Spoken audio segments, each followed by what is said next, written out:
All right, 6:46 your time this Tuesday morning, and it's Tuesday. That means another edition of Table Talk. This morning, as we continue to hit the road covering 12 coastal Bend counties, we find ourselves in Kenedy County, where we faced a challenge we haven't seen before. But hey, that didn't stop us from filling our promise to you to come to your county to find out the issues important to you.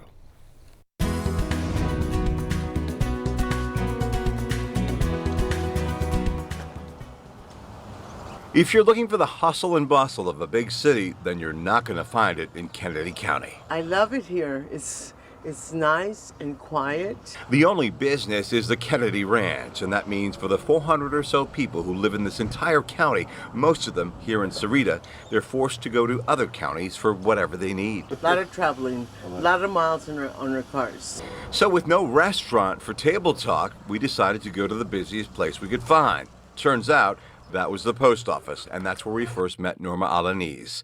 On the outside, Norma seemed perfectly fine, but when she began opening up to us, she told us about her family, including stepdaughter Lisa, and all about her deteriorating health. And she has to go through a lot. The 30-something is on dialysis, and that means the couple must travel to Corpus Christi constantly so Lisa can see her doctors. How painful is it for you and your husband to see this happening? Very painful. All this while doing their best to ensure Lisa doesn't contract the coronavirus. We're trying to keep her safe from that. That's exactly what Mario Castillo is doing for his family. Right now we don't go nowhere unless we have to, His daughter, an elementary school teacher in nearby Kingsville, and that had Mario worried she'd get infected at school. Were you concerned she might bring the virus back to the family? Well, yes. But, she's one of the persons that, she knows what's right and what's wrong, Eventually, she tested positive, though in the end, she recovered. These days, she's teaching from home. All the while, it's Mario's faith that keeps him going. Praying.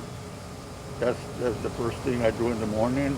But even in one of the least populated counties, not only in Texas, but also in the entire country, some, like 74-year-old Bill Lothrop, seem to be taking the pandemic a day at a time. You say older people are more likely to get it. Does that concern you? Not especially. Everybody's got their own time. And despite the significantly small population, many people here use masks and practice social distancing. It sounds like y'all take this very seriously down here. Well, I guess you have to. The pandemic keeping Bill and countless others cooped up at home, even more isolated, he says, than before the pandemic. It's a common thread, he says, that connects so many of us. I have to admit that there's a general little oppression that comes from the whole thing that everybody shares. Norma shares in that oppression, and while doing whatever she can to keep her family COVID-free, she's doing her best to help her stepdaughter, praying, and also just being there for her. Do you believe things will get better? Yes, I believe God will help her. Holding on to hope that Lisa will get better and that officials will get the coronavirus under control.